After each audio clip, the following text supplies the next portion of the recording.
Gloria ki te atu I runga rawa. Mo nā rongo ki te whenua, he whakaro pai ki nā tangata katoa. Those are the words of the angels to the shepherds announcing the birth of Christ.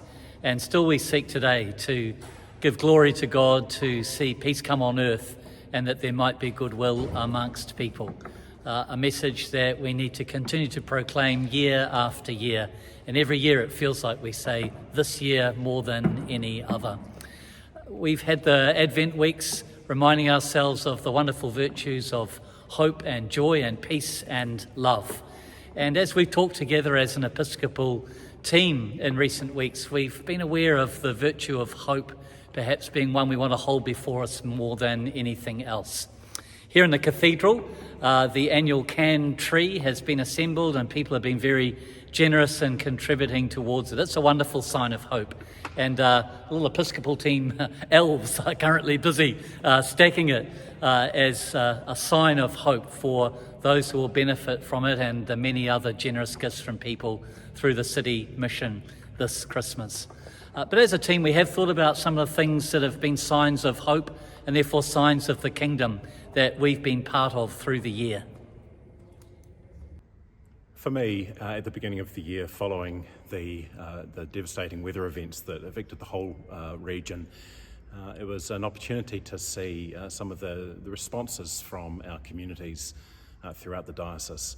In particular, after Cyclone Gabriel, I had the opportunity, once the roads were reopened around the Coromandel Peninsula, to go for a drive around there and reconnect with our communities there. And I got to see some of the ways in which those places responded. We had a church who was offering food to emergency services into the community. We had funds being raised for more affected communities. We had a church that was being used as a base for civil emergency response. And then I came away with my car totally loaded full of blankets and clothes to take back to Auckland for the communities that had been affected by the Auckland floods just earlier. So I came away from that trip really hopeful, seeing the ways in which our communities can respond and want to respond and do respond to the things that are happening around them. For me, it was earlier this year when Diocesan Council met with City Mission at home ground itself to present a further gift to that project.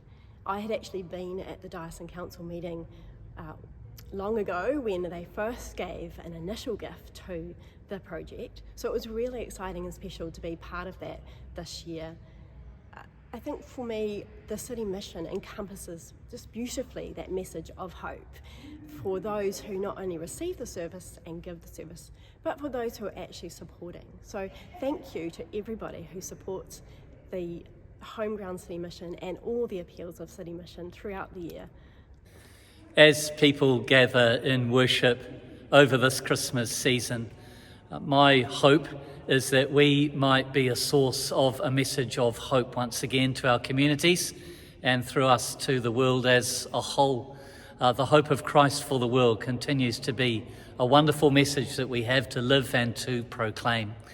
Every blessing on you, not only for the Christmas celebrations, but in all of the wonder of rest and relaxation afterwards. I hope that you all get that great time to spend with family and just to be able to chill a little bit. So from all of us as a team to you, Meri Kirihimete, Merry Christmas.